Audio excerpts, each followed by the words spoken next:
मित्रांनो, मी नाशिक जिल्ह्यामध्ये एका छोट्याशा खेडेगावाचा आहे आणि मी एक साधारण कुटुंबातून आहे. पण शिक्षणासाठी मी नाशिकमध्ये भाड्याच्या खोलीत राहायचो. त्यावेळी मी डी.एड शिक्षण घेत होतो. मी खोलीत एकटाच राहायचो कारण मला एकटं राहायला आवडते.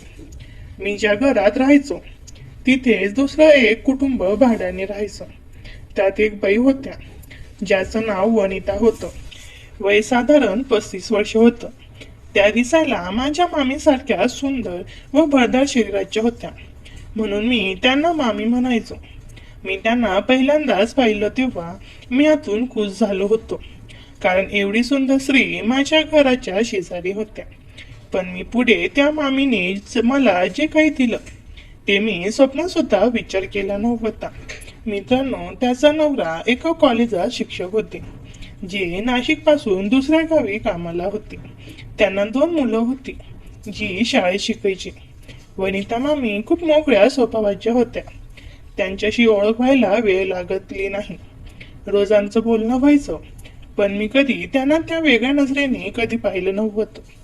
माझ्या खोलीसमोरच त्यांची खोली होती आणि बाथरूम कॉमन होतं. माझ्या परीक्षा जवळ आल्या होत्या, म्हणून अभ्यासासाठी सुट्टी होती. त्यावेळी मी बहुतेक वेळ खोलीतच असायचो. वनिता मामी सकाळी सगळे गेल्यावर माझ्या खोलीसमोर कपडे धुण्यासाठी यायच्या. तेव्हा आमचं बोलणं व्हायचं. एकदा त्यांनी माझा मोबाईल मागितला, कारण त्यांना कुठेतरी कॉल करायचा होता आणि त्यांचा मोबाईलमध्ये बॅलन्स संपलं होतं. मी मोबाईल दिला. मग मी अंघोळ करून मोबाईल परत घेऊन जेवायला मेसवर गेलो. तेव्हा मला एक अनोळखी नंबरवरून कॉल आला. मी उचलला, पण समोरून कोणी बोललं नाही. मी फोन कट केला. थोड्या वेळाने पुन्हा त्या नंबरवरून कॉल आला. मी उचलला तर एक गोड आवाज आला, हॅलो, ओळखलं का? मी म्हणालो, नाही. त्या म्हणाल्या, अरे, तुम्ही तर आम्हाला विसरलात. मी गोंधळलो. माझी तर कोणत्याही मुलीशी मैत्री नाही. मग ही कोण? मी विचारलं, तुम्ही कोण? पण कॉल कट झाला. मी अस्वस्थ झालो. कोण असावं हे? दुसऱ्या दिवशी सकाळी मी नेहमीप्रमाणे ब्रश करत खोलीच्या दारात बसलो. वनिता मामी कपडे धुण्यासाठी आल्या. माझ्याकडे पाहून त्या हसल्या. मीही हसलो. मग त्या कपडे धुवायला लागल्या. आमचं बोलणं सुरू होतं, पण आज त्या जरा जास्तच मोकळेपणाने बोलत होत्या. मी त्यांच्याकडे पाहत होतो. मला त्यांचं व्यक्तिमत्व दिसत होतं आणि माझी नजर वारंवार तिकडे जायची.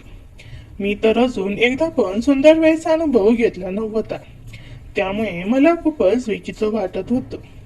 माझी नजर त्यांच्यापासून हटत नव्हती. त्यांनीही हे लक्षात घेतलं, पण त्या काही बोलल्या नाहीत. असंच 2-3 दिवस गेले. आता माझे विचार त्यांच्याबद्दल बदलत होते. मी त्यांच्याकडे जास्त आकर्षित होत होतो. काही ना काही कारण काढून त्यांच्याशी बोलत राहायचो. कदाचित त्यांचंही असंच काहीसं झालं होतं. एकदा संध्याकाळी त्यांच्या खोलीत काही पॅकिंग चाललं होतं. मी विचारलं, मामी, तुम्ही कुठे बाहेर जाणार आहात का? त्या म्हणाल्या, मामा आणि मुलं 5 दिवसासाठी गावाला जाणार आहेत. मी एकटीच घरी असेल. मला हेच हवं होतं. रात्री मामा आणि मुलं निघून गेले. मी जेवायला जायला निघालो. तेव्हा मामींनी विचारलं, कुठे चाललास? मी म्हणालो, जेवायला. त्या म्हणाल्या, मी जेवण बनवते, माझ्यासोबतच जेव. मी हो म्हणालो. मी माझ्या दारात बसलो आणि त्या समोर उभ्या होत्या. मी म्हणालो, तुम्हीही बसा. त्या माझ्या शेजारी बसल्या. दार लहान होतं, त्यामुळे त्या माझ्याशी जवळजवळ चिटकून बसल्या. मला विचित्र वाटत होतं आणि थंडीतही घाम येत होता. त्यांनी मला पाहिलं आणि विचारलं, इतक्या थंडीत तुला घाम कसा काय? मी असंच म्हणून टाळलं. मग त्या जेवण बनवायला गेल्या. मीही त्यांच्या मागे स्वयंपाकघरात गेलो. त्या खाली बसून चपात्या करत होत्या आणि मी त्यांच्याकडे टक लावून पाहत होतो. त्यांना हे समजलं, पण त्या आपल्या कामात मग्न होत्या. आम्ही एकत्र जेवलो, थोडं बोललो आणि मग मी माझ्या खोलीत झोपायला गेलो. रात्री 11 वाजले. तेव्हा कुणीतरी दार ठोठावलं. दार उघडलं तर समोर वनिता मामी. त्या म्हणाल्या, मला झोप येत नाहीये. मलाही झोप येत नव्हती, कारण मी त्यांच्याच विचारात होतो. मी विचारलं, मी काय करू? त्या म्हणाल्या, चल माझ्या खोलीत बसून गप्पा मारू. आम्ही त्यांच्या बेडरूम मध्ये गेलो. त्या बेडवर लेटल्या आणि मी त्यांच्या शेजारी बसलो. गप्पामध्ये मी त्यांना त्या अनोखी कॉलची गोष्ट सांगितली. त्या मनातल्या मनात हसत होत्या. मला वाटलं काहीतरी गडबड आहे. मी त्या नंबरवर कॉल केला आणि त्यांची पोल उघड झाली. त्या मला म्हणाल्या, असंच मजेसाठी केलं होतं. मीही मजेत म्हणालो. त्या कॉलमुळे मी काय काय स्वप्न पाहिले त्या विचारू लागल्या. कसली स्वप्न? बोलता बोलता मी हळूहळू त्यांच्या शेजारी लेटलो. आमचं हसणं खिदळणं चालू होतं. त्यांच्या शेजारी लेटल्याने माझ्या मनात काहीतरी होत होतं आणि माझी भावना दाटून आलेली दिसत होती. तेवढ्यात लाईट गेली. दोघांच्या मनात प्रभाव निर्माण झाला होता. पण पुढे पुढाकार कोण घेणार? वनिता मामी म्हणाल्या, मेणबत्ती आणते आणि उठल्या. उठताना त्याचा हात सटकला आणि त्या माझ्यावर पडल्या. मी त्यांना आधार देण्याच्या बहाण्याने त्यांच्या व्यक्तिमत्वाला धरून उठवायला लागलो. तेव्हा माझी भावना त्यांच्या जीवनावर घासायला लागलो. त्यांना समजलं होतं. त्या मेणबत्ती आणायला गेल्या, पण मेणबत्ती सापडली नाही. म्हणत परत आल्या. बेडवर लेटायला माझ्यावरून दुसऱ्या बाजूला जायला लागल्या. तेव्हा माझा पाय त्यांच्या पायात अडकला आणि त्या पुन्हा माझ्यावर पडल्या. यावेळी त्यांचे जीवन माझ्या भावनेवर आले. माझी भावना तर आधीच दाटून आली होती. त्या तशाच पडल्या आणि त्याचे जीवन भावनेवर घासायला लागल्या. आमचं बोलणं थांबलं होतं. दोघेही प्रभावी झालो होतो. मग मी त्यांना पापी दिली आणि त्यांनी माझी साथ देऊ लागल्या. कुणी काही बोललं नाही, फक्त आम्ही आमचं काम करत होतो.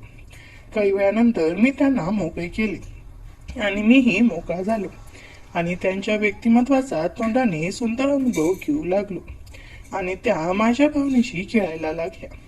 माझा हा पहिलाच अनुभव होता.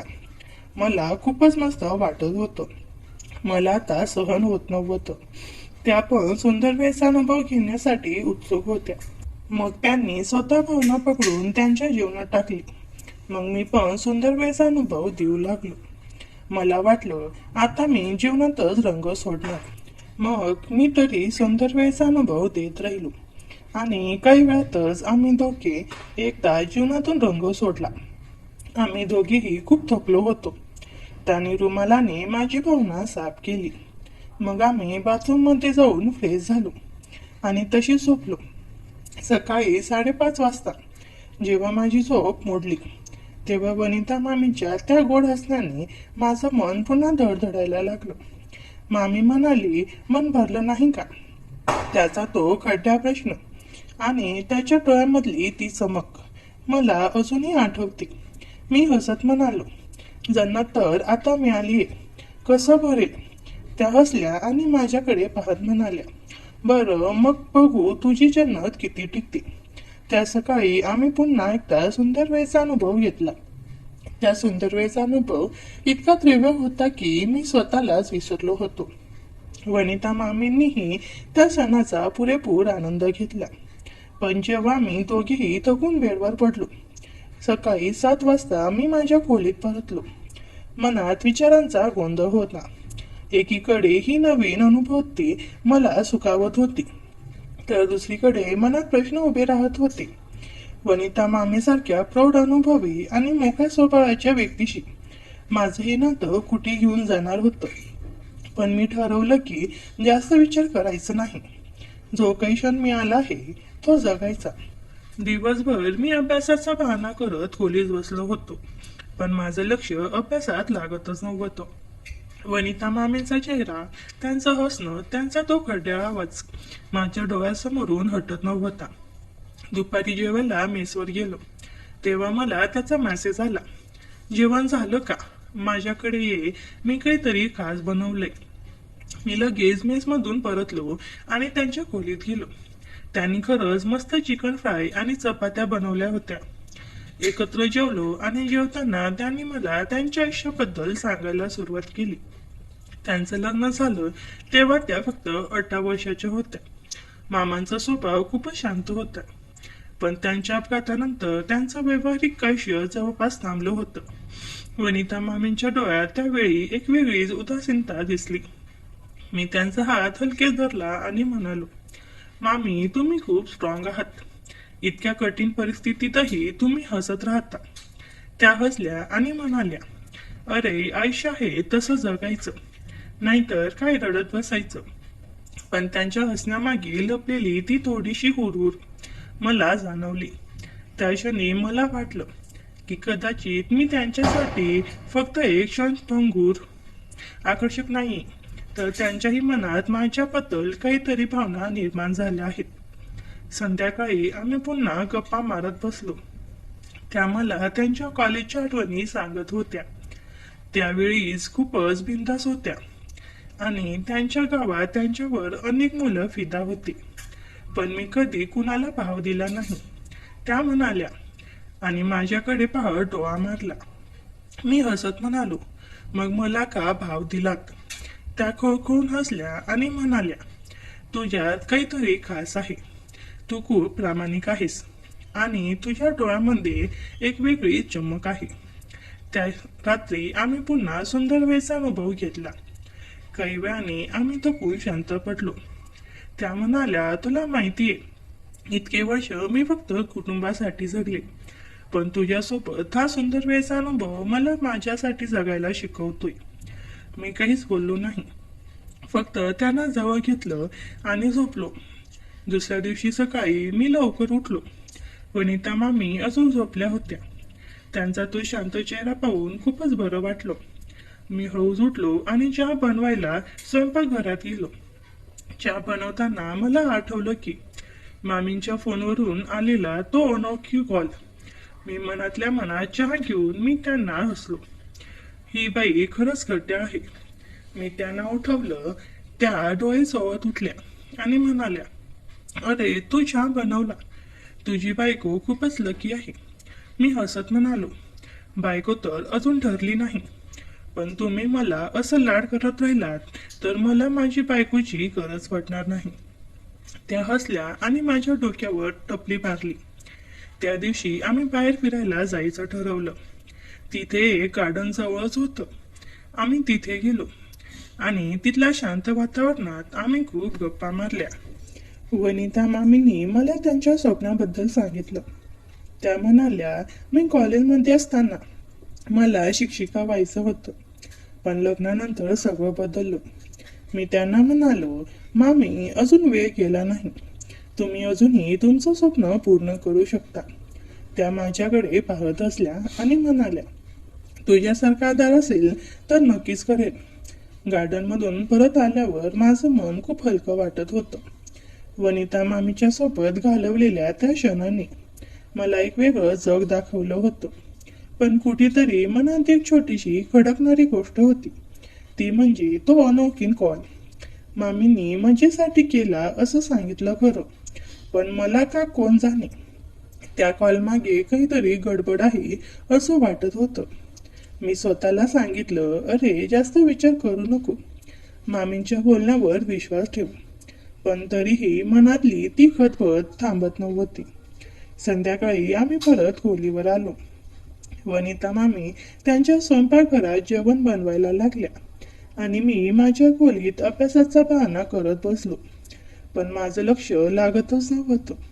माझ्या डोळ्यासमोर फक्त मामींचा चेहरा, त्यांचं हसणं आणि त्या रात्रीच्या आठवणी येत होत्या. तेवढ्यात माझा फोन वाजला. स्क्रीनवर पुन्हा तो अनोळखी नंबर समोर आला. मी एक क्षण थबकलो. मामींनी तर सांगितलं होतं की त्यांनी मजेसाठी कॉल केला होता. मग आता हा कॉल कोणाचा? मी फोन उचलला, पण समोरून पुन्हा काहीच आवाज आला नाही. फक्त एक विचित्र शांतता आणि मध्येच कसला तरी फुसफुसण्याचा आवाज. मी म्हणालो, हॅलो, कोण आहे? पण कॉल कट झाला. माझ्या मनात संकोच काहूर उठलं. मी लगेच मामींच्या खोलीत गेलो. त्या चपात्या लाटत होत्या. मी म्हणालो, मामी, हा नंबर पुन्हा कॉल आला आणि फोन तिच्या समोर धरला. त्याने एक कटाक्ष फोनकडे टाकला आणि हसत म्हणाल्या, अरे, कुणीतरी चुकीचा नंबर लावला असेल. तू का इतकं टेन्शन घेतोस?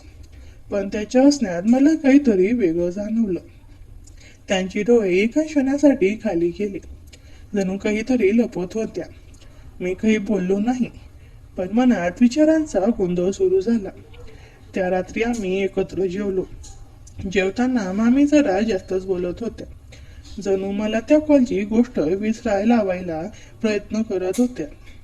अरे तुला माहितीये का, मी कॉलेजमध्ये असताना माझ्या एका मैत्रिणीला असेच अनोखी कॉल यायची. शेवटी कळलं की तिचा एक चाहता होता, जो तिला इम्प्रेस करायचा प्रयत्न करायचा. त्या हसत म्हणाल्या. मी हसलो, पण मनात म्हणालो, मामी तुम्ही काहीतरी लपवताय. जेवण झाल्यावर मी माझ्या खोलीत परतलो. रात्रीचे साधारण 12 वाजेच्या सुमारास मला पुन्हा एक कॉल आला. यावेळी मी उचलला आणि थेट म्हणालो, कोण आहे बोल ना. समोरून पुन्हा ती शांतता, पण यावेळी मला कसला तरी मंद आवाज ऐकू आला, जणू कोणीतरी हळू श्वास घेत होतं. माझ्या मनावर काटा आला. मी फोन कट केला आणि लगेच मामींच्या खोलीकडे गेलो, पण त्यांचं दार बंद होतं आणि आतून काहीच आवाज येत नव्हता. मी हळूच दार ठोठावलं, पण काही प्रतिसाद नाही. मला काहीतरी गडबड आहे असं वाटलं. दुसऱ्या दिवशी सकाळी मी मामींना भेटलो. त्या नेहमीसारख्या हसत होत्या, पण मला त्यांच्या हसण्यात काहीतरी बनावटपणा जाणवला. मामी काल रात्री तुम्ही झोपल्या होत्या का, मी विचारलो. त्या म्हणाल्या, हो रात्री लवकर झोपली.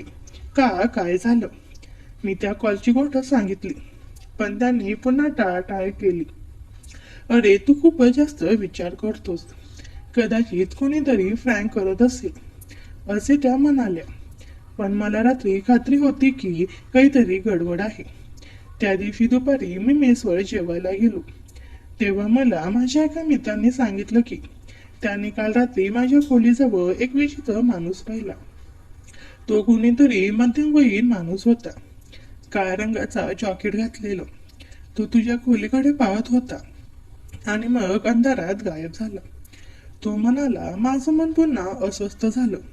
हा कोण असावा आणि तो माझ्या खोलीकडे का पाहत होता. संध्याकाळी मी मामींना याबद्दल विचारलं. मामी तुम्ही काल रात्री कोणाला पाहिलं का. माझ्या मित्राने सांगितलं की कुणीतरी माझ्या खोलीजवळ फिरत होतं. मामींच्या चेहऱ्यावर एक क्षणासाठी तणाव दिसला, पण त्यांनी लगेच स्वतःला सावरलं. अरे इथे रात्री बरेच लोक फिरत असतात, तू का टेन्शन घेतोस. आता खोटं वाटत होतं याचा तपास करणार. मला पण त्यांचं बोलणं पटत नव्हतं. त्या रात्री मी ठरवलं की मी स्वतः बघणार काय चाललंय. मी माझ्या खोलीत लाईट बंद केली आणि खिडकीतून बाहेर पाहायला लागलो. रात्रीचे साधारण 1 वाजले असतील, तेव्हा मला माझ्या खोलीजवळ एक सावली दिसली. ती सावली हळूहळू माझ्या दाराकडे सरकत होती. माझ्या हृदयाचे ठोके वाढले. मी हळूच दार उघडलं आणि बाहेर पाहिलं, पण कोणीच नव्हतं. फक्त एक विचित्र गंध हवेत तरंगत होता, जणू कोणीतरी सिगारेट ओढली होती. मी मामींच्या खोलीकडे पाहिलं, तिथेही सगळं शांत होतं, पण मला खात्री होती की काहीतरी गडबड आहे. दुसऱ्या दिवशी मी माझ्या एका मित्राला, जो नाशिकमधल्या एका छोट्या डिटेक्टिव्ह एजन्सीमध्ये काम करायचा, याबद्दल सांगितलं. त्याने मला सांगितलं, त्या नंबरचा लोकेशन ट्रेस करायचा प्रयत्न करतो आणि तू सावध राहा. जर कुणी तुझ्या खोलीजवळ फिरत असेल तर कदाचित तुझा पाठलाग होतोय. माझ्या मनात भीती दाटली, पण मी ठरवलं की मी त्याचा शेवटपर्यंत जाऊन पाहणार.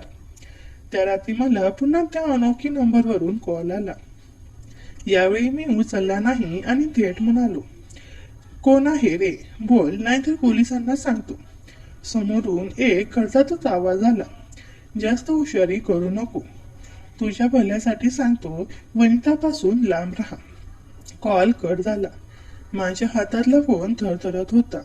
हा कोण होता आणि त्याला वनिता मामीबद्दल कसं माहिती होतं.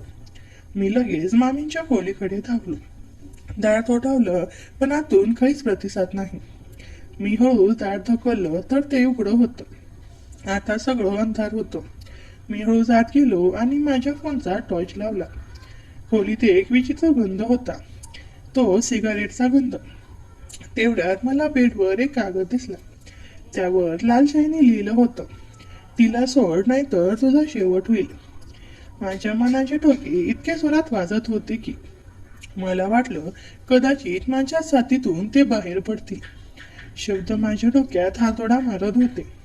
तिला सोड नाही तर तुझा शेवट होईल, हे घुमत होतं. जणू कुणीतरी माझ्या मनातच फुसफुसत होतं. मी आजूबाजूला पाहिलं, खोली सगळं शांत होतं, पण ती शांतता मला भयानक वाटत होती. सिगारेटचा तो तीव्र गंध अजूनही हवेत तरंगत होता आणि मला जाणवत होतं की कोणीतरी इथे होतं आणि कदाचित अजूनही आहे. मी हळूच माझ्या फोनचा टॉर्च फिरवला. बेडवर वनिता मामींच्या रंगीबेरंगी साड्या पसरल्या होत्या. त्यांचा तो परिचित परफ्यूमचा सुगंध मला जाणवत होता, पण त्यांचा कुठेच पत्ता नव्हता. मामी, मी हळूच हाक मारली, पण मला फक्त माझ्याच आवाजाचा प्रतिध्वनी ऐकू आला. माझ्या मनात विचारांचा पुंगा घुमू लागला. वनिता मामी कुठे गेल्या असतील, आणि हा कागद, ही धमकी, हे सगळं काय आहे? मी त्या कागदकडे पुन्हा पाहिलं. लाल शाईने लिहिलेली अक्षर जणू मला टोमणे मारत होती. तिला सोड म्हणजे काय? मी आणि वनिता मामी याच्यातलं नातं ते तर फक्त आमच्यातच मध्ये होतं. मग याला कोणाला कसं कळलं? आणि का कोणीतरी मला धमकी देते की माझा फोन काढला आणि ती अनोखी पुन्हा डायल केला, पण यावेळी फोन बंद होता. नंबर स्विच ऑफ असा मेसेज आला.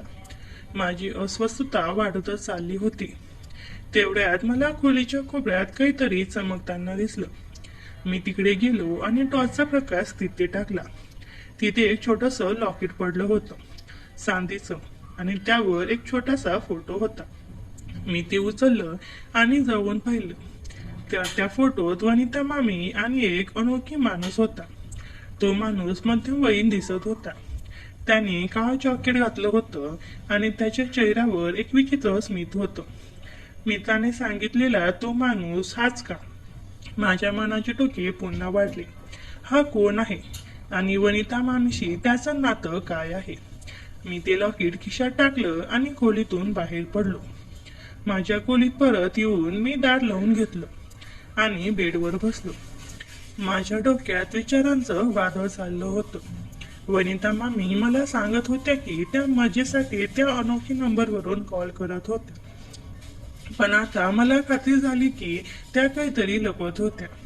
आणि ती धमकी ती खरी होती का, की कुणीतरी माझ्याशी खेळ खेळत होतं? सकाळी मी लवकर उठलो. मनात रात्रीच्या घटनांचा गोंधळ अजूनही कायम होता. मी वनिता मामींच्या खोलीत गेलो, पण दार अजूनही बंद होतं. मी दार थोठवलं, पण आतून काहीच प्रतिसाद नव्हता. मला आता खरंच काळजी वाटायला लागली होती. वनिता मामी कुठे गेल्या असतील? मी माझ्या मित्राला, जो डिटेक्टिव्ह एजन्सीमध्ये काम करायचा, त्याला फोन लावला. अरे अजय, मला तुझी मदत हवी आहे. मी त्याला सगळं सांगितलं, अनोळखी कॉलपासून ते त्या धमकीच्या कागदपत्रापर्यंत. त्याने शांतपणे सगळे ऐकून घेतलं आणि म्हणाला, तू सावध राहा, मी त्या नंबरचं लोकेशन ट्रेस करतो आणि त्या माणसाबद्दलही माहिती काढतो. तू मला त्या लॉकेटचा फोटो पाठव. मी लगेच लॉकेटचा फोटो काढून त्याला पाठवला. अजय म्हणाला, हा माणूस काहीतरी संशयास्पद दिसतोय. मी माझ्या काही ओळखीतून माहिती काढतो, पण तू वनिता मामीशी बोल आणि पहा की त्या काही सांगतात का. मी होकार दिला, पण माझ्या मनात भीती होती. वनिता मामींना मी याबद्दल विचारलं तर त्या काय म्हणतील, आणि जर त्यांनी पुन्हा काहीतरी लपवलं तर. दुपारी मी पुन्हा वनिता मामींच्या खोलीकडे गेलो. यावेळी दार उघडं होतं आणि त्या स्वयंपाकघरात होत्या. त्यांनी मला पाहताच हसत हसत म्हणाल्या, अरे कुठे गेला होतास? सकाळपासून दिसलाच नाहीस. त्याचं असणं तसंच वाटत होतं, पण मला त्यात काहीतरी बनावटपणा जाणवत होता. मामी, काल रात्री तुम्ही कुठे होतात? मी थेट प्रश्न विचारला. त्यांच्या चेहऱ्यावर एक क्षणासाठी तणाव दिसला, पण त्यांनी लगेच स्वतःला सावरलं. अरे, मी झोपले होते. का, काय झालं? त्यांनी विचारलं, पण त्यांचे डोळे माझ्यापासून चुकवत होते. मी माझ्या खिशातून तो कागद काढला आणि त्यांना दाखवला. हे काय आहे मामी? त्याने तो कागद पाहिला आणि त्यांचा चेहरा एकदम पांढरा पडला. हे हे कुठे सापडलं? त्याने थरथरत्या आवाजात विचारलं. मला समजलं की त्यांना याबद्दल काहीतरी माहिती आहे. मामी, तुम्ही मला खरं सांगा, हे सगळं काय चाललंय? तो अनोळखी कॉल, हा कागद आणि तो लॉकेट. मी लॉकेट त्याच्या समोर ठेवलं. त्याने लॉकेटकडे पाहिलं आणि त्यांच्या डोळ्यात पाणी तरवलं. तू हे कुठे पाहिलंस? त्या हळूच म्हणाल्या. मामी, मला सगळं सांगा. कोण आहे हा माणूस आणि तो मला धमकी का देतोय? मी आता जवळजवळ ओरडलोच. वनिता मामींनी एक दीर्घ श्वास घेतला आणि बेडवर बसल्या. ठीक आहे, मी तुला सगळं सांगते, पण तू शांतपणे ऐक, त्या म्हणाल्या. वनिता मामींनी सांगायला सुरुवात केली. हा माणूस, याचं नाव आहे रमेश. तो माझा कॉलेजमधला मित्र होता. आम्ही खूप चांगले मित्र होतो, पण त्याचं माझ्यावर प्रेम होतं. मी त्याला कधीच तसा भाव दिला नाही, कारण मला माझ्या कुटुंबाची काळजी होती.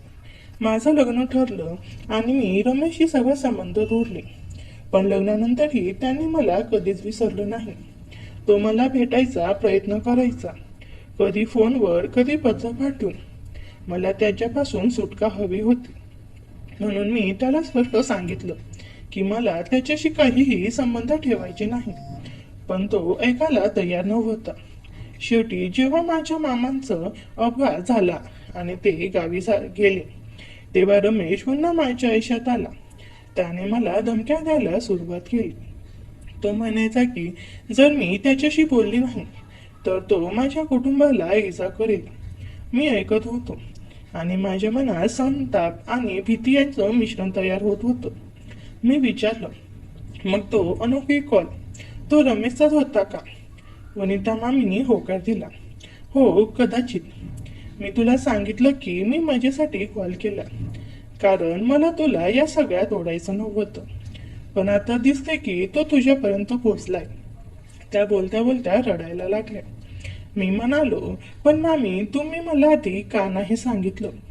मी काहीतरी करू शकलो असतो. त्या हसल्या, पण त्याचं हसणं दुःखानं भरलं होतं. तू काय करणार? तो खूप धोकादायक आहे. त्याच्याकडे पैसे आहेत, ओळख आहे, तो कोणालाही इजा करू शकतो. मला आता सगळं समजलं होतं. रमेश हा माणूस वनिता मामींच्या मागे लागला होता आणि कदाचित त्याला माझ्याबद्दल कळलं होतं, पण त्याला माझ्याबद्दल कसं कळलं आणि तो मला धमकी का देत होता? त्या रात्री मी अजयला पुन्हा फोन केला.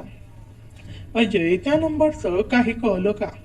त्याने सांगितलं की तो नंबर नाशिकच्या एका छोट्या हॉटेलमधून रजिस्टर झाला होता, पण त्या हॉटेलात कोण राहते याची माहिती मिळवायला थोडा वेळ लागेल. तो म्हणाला, तू सावध राहा आणि वनिता मामींना एकटं सोडू नकोस. मी ठरवलं की मी वनिता मामींना एकटं सोडणार नाही आणि मला त्याचं रक्षण करायचं होतं. त्यांना खूप धोका होता. त्या रात्री मी त्यांच्या खोलीतच राहिलो. आम्ही बेडवर बसलो आणि मी त्यांना जवळ घेतलं. मामी, काळजी करू नका, मी आहे ना तुमच्या सोबत, मी म्हणालो. त्या माझ्याकडे पाहत असल्या आणि म्हणाल्या, तुझ्यासारखा मित्र मिळाला याचं मला खूप बरं वाटतं. पण त्या रात्री मला झोप लागली नाही. माझ्या डोक्यात फक्त एकच विचार होता, रमेश, तो कोण होता आणि तो काय करणार होता? पहाटे साधारण 4 वाजता मला खिडकीतून काहीतरी हालचाल दिसली. मी हळूच उठलो आणि खिडकीजवळ गेलो. बाहेर अंधारात एक सावली दिसली. काळं जॉकेट घातलेला तोच माणूस. त्याच्या हातात काहीतरी चमकत होतं, कदाचित लांब व धारदार काहीतरी होतं. माझ्या हृदयाचे ठोके पुन्हा वाढले. मी वनिता मामींना हळूच उठवलं आणि म्हणालो, मामी, बाहेर कोणीतरी आहे, तुम्ही इथेच थांबा. त्या घाबरल्या, पण मी त्यांना शांत केलं. मी हळूच दार उघडलं आणि बाहेर पाहिलं. ती सावली आता माझ्या खोलीकडे सरकत होती. मी माझ्या खिशातला फोन काढला आणि अजयला मेसेज केला, तातडीने ये, माझ्या खोलीजवळ कुणीतरी आहे. तेवढ्यात त्या सावलीने माझ्या खोलीचं दार थोठवलं. माझ्या हातातून घाम निघत होता, पण मी हिंमत करून दार उघडलं. समोर तोच माणूस उभा होता, रमेश.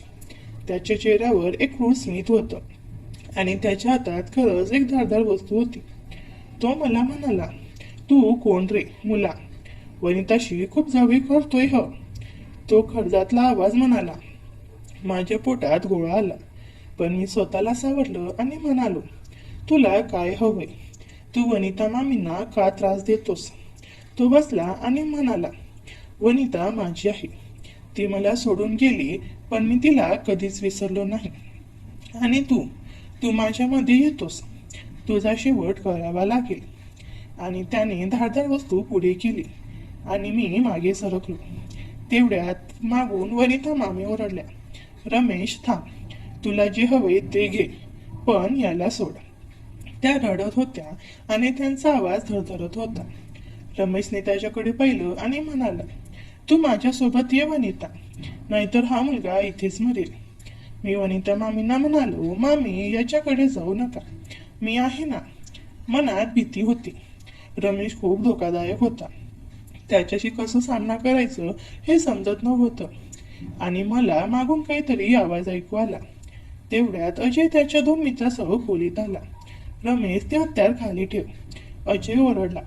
त्याच्याकडे एक छोटी पिस्तूल होती. रमेशने एक क्षण थपून पाहिलं आणि मग त्याने हातातलं खाली टाकलं. रमेश ओरडला, तू मला काहीच करू शकत नाहीस. पण त्याचा आवाज आता कमकुवत झाला होता. अजयने त्याला पकडलं आणि त्याच्या हाताला हातकडी लावली. अजय म्हणाला, तुझा गेम आता संपला. रमेश, तुझ्या विरुद्ध आमच्याकडे पुरावे आहेत. पोलिसांनी रमेशला ताब्यात घेतलं. वनिता मामींनी सगळं सत्य पोलिसांना सांगितलं. रमेशने त्यांना गेल्या अनेक वर्षापासून त्रास दिला होता. त्याने त्याच्या कुटुंबाला धमक्या दिल्या होत्या आणि माझ्यामुळे तो आणखी चिडला होता. अजयच्या मदतीने पोलिसांनी रमेशच्या हॉटेलच्या खोलीतून आणखी काही धमकीची पत्र आणि त्यांच्या गुन्हेगारी कारवाईचे पुरावे सापडले. वनिता मामी मला म्हणाल्या, तुझ्यामुळे मला या सगळ्यातून सुटका मिळाली. तू खूप धैर्य दाखवलंस. मी हसलो आणि म्हणालो, मामी तुम्ही माझ्यासाठी खास आहात. तुम्हाला काही झालं असतं तर मी स्वतःला कधीच माफ केलं नसतं. त्या रात्री आम्ही पुन्हा एकत्र जेवलो. वनिता मामींच्या चेहऱ्यावर आता एक वेगळी शांतता होती. त्या म्हणाल्या, आता मी माझं स्वप्न पूर्ण करणार, शिक्षिका होणार. मी त्यांना प्रोत्साहन दिलं आणि म्हणालो, मामी तुम्ही काहीही करू शकता, मी आहे ना तुमच्यासोबत. काही दिवसानंतर मामाचं कुटुंब गावाहून परतलं. वनिता मामीने त्यांना सगळं सत्य सांगितलं आणि मामाने त्यांना समजून घेतलं. माझं DS चं शिक्षण पूर्ण होतं आणि मी माझ्या गावी परतलो. पण वनिता मामीशी माझं नातं कायम राहिलं. आम्ही फोनवर बोलायचो आणि त्या मला त्यांच्या शिक्षकीच्या कोर्सबद्दल सांगायच्या. रमेशला पोलिसांनी तुरुंगात टाकलं आणि त्याच्या विरुद्ध खटला सुरू झाला. मला आणि वनिता मामींना एक नवीन आयुष्य मिळालं होतं. त्या सुंदर वेळच्या आठवणी माझ्या मनात कायम राहिल्या. पण त्याचबरोबर मला एक गोष्ट कळली, प्रेम आणि विश्वास यांच्या पुढे कोणतीही धमकी टिकू शकत नाही. मी माझ्या गावात एका शाळेत शिक्षक म्हणून काम करतो आणि वनिता मामी त्या आता एक यशस्वी शिक्षिका आहेत आणि त्यांचं हसणं अजूनही तितकंच घट्ट आहे. कधी कधी मी त्यांना फोन करतो आणि आम्ही त्या रात्रीच्या आठवणींवर हसतो. जन्नत तर आता मिळाली, कसं भरेल? माझं ते वाक्य ते अजूनही मला चिडवण्यासाठी वापरतात. मित्रांनो, तुम्हाला ही कथा कशी वाटली कमेंटमध्ये कळवा आणि आपल्या चॅनलला सबस्क्राईब नक्की करा. धन्यवाद.